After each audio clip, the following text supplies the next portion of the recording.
ससुराल और मायके का दर्द। ससुराल में वह पहली सुबह मुझे आज भी याद है। कितनी घबराकर मैं उठी थी, यह सोचती हुई कि कहीं देर न हो जाए। सब न जाने मेरे बारे में क्या सोचेंगे। केवल एक रात ही तो नए घर में कटी थी और इतना सब कुछ बदल गया, जैसे आसमान में उड़ती चिड़िया को किसी ने मोती के लालच देकर पिंजरे में कैद कर लिया हो। शुरू के कुछ दिन तो यूं ही गुजर गए। एक दिन हम बाहर घूमने गए। जब हम वापस घर आए तो सासू माँ की आंखों में खुशी तो दिखी रही थी, लेकिन केवल अपने बेटे के लिए ही। मैंने सोचा कि शायद नया नया रिश्ता है, एक दूसरे को समझने में कुछ वक्त लगेगा, लेकिन समय ने जल्द ही एहसास करा दिया कि मैं यहाँ बहू हूँ, इसलिए मैं जैसा चाहूँ वैसा नहीं कर पाऊँगी। कुछ कायदा और मर्यादा है जिसका मुझे पालन करना होगा, जैसे कि धीरे धीरे बात करना, धीरे से हंसना, सबके खाने के बाद खाना खाना।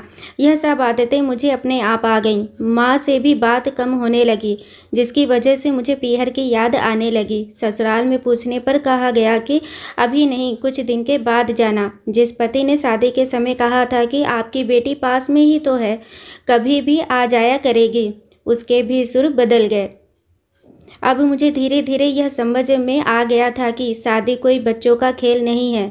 इसमें केवल घर नहीं बदलता, पूरी जिंदगी बदल जाती है।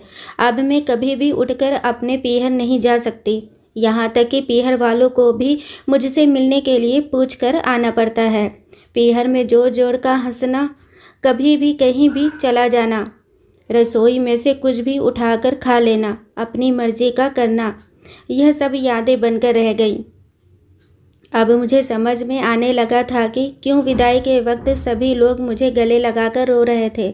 असल में मुझसे दूर होने का एहसास उन्हें हो रहा था, लेकिन एक और बात थी जो उन्हें अंदर ही अंदर परेशान कर रही थी कि अब जिस सच्चाई से मुझे इतने दिन दूर रखा गया है, वह सच्चाई मेरे सामने आने वाली थी। पापा का यह झूठ कि मैं उनकी बेटी नहीं बेटा हूँ, अब और दिन नहीं छुप पाएगा, जो कि उनकी सबसे बड़ी चिंता थी कि अब उनका बेटा, जिसको कभी भी बेटी होने का एहसास नहीं कराया था, जीवन के इतने बड़े सच से सामना करने जा रही थी।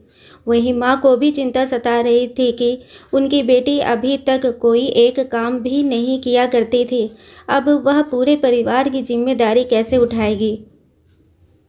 सभी लोग मेरे इस विदाई और पराये होने का दर्द जान रहे थे, सिवाय मेरे। इसीलिए वह सभी लोग रो रहे थे। आज मुझे समझ आ गया कि उनका रोना गलत नहीं था।